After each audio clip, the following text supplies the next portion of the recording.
കഴക്കൂട്ടത്ത് തന്റെ വിജയം ഉറപ്പാണെന്ന് കഴക്കൂട്ടത്ത് LDF സ്ഥാനാർത്ഥി കടകംപള്ളി സുരേന്ദ്രൻ പറയുന്നു. കഴക്കൂട്ടത്ത് ജനങ്ങൾ തനിക്കൊപ്പമാണ്. BJP-കാർ മണ്ഡലത്തിൽ പണമൊഴുക്കിയും പാരിതോഷികങ്ങൾ നൽകിയും വോട്ടേഴ്സിനെ സ്വാധീനിക്കാൻ ശ്രമം നടത്തിയെന്നും കടകംപള്ളി ആരോപിച്ചു. കഴിഞ്ഞ 10 വർഷക്കാലം കഴക്കൂട്ടം വല്ലാതെ മാറി. വളരെ വലിയ വികസന പ്രവർത്തനങ്ങൾ കഴക്കൂട്ടത്ത് നടന്നു. ഇതെല്ലാം ജനങ്ങൾക്ക് നല്ല ബോധ്യമുണ്ട്. ജനങ്ങളോടൊപ്പം തന്നെ നിയമസഭാ സാമാജികൻ എന്നുള്ള നിലയിൽ ഞാനും ഉണ്ടായിരുന്നു. അതും അവർക്കെല്ലാവർക്കും അറിയാം. അത്രയേറെ പണം BJP തെരഞ്ഞെടുപ്പ് രംഗത്ത് വാരി ചെലവാക്കാറുണ്ട്. പ്രചാരണ പ്രവർത്തനങ്ങളുടെ കാര്യത്തിലാണെങ്കിലും വോട്ടർമാരെ സ്വാധീനിക്കുന്നതിന് വേണ്ടി പണമായും സാധനങ്ങളായും ഒക്കെ കൊടുക്കുന്ന കാര്യത്തിലൊക്കെ തന്നെ നമുക്ക് അത്ഭുതം തോന്നുന്ന തരത്തിലുള്ള ഇത്തവണ അങ്ങനെ ഉണ്ടായിരുന്നു. ധാരാളം ഉണ്ടായിരുന്നു, വലിയ തോതിലുണ്ടായിരുന്നു.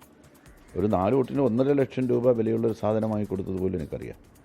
അപ്പം അത്തരത്തിൽ ഒക്കെ തന്നെ കഴിഞ്ഞ തെരഞ്ഞെടുപ്പ് രംഗത്തും അവർ പ്രവർത്തിച്ചിട്ടുണ്ടായിരുന്നു.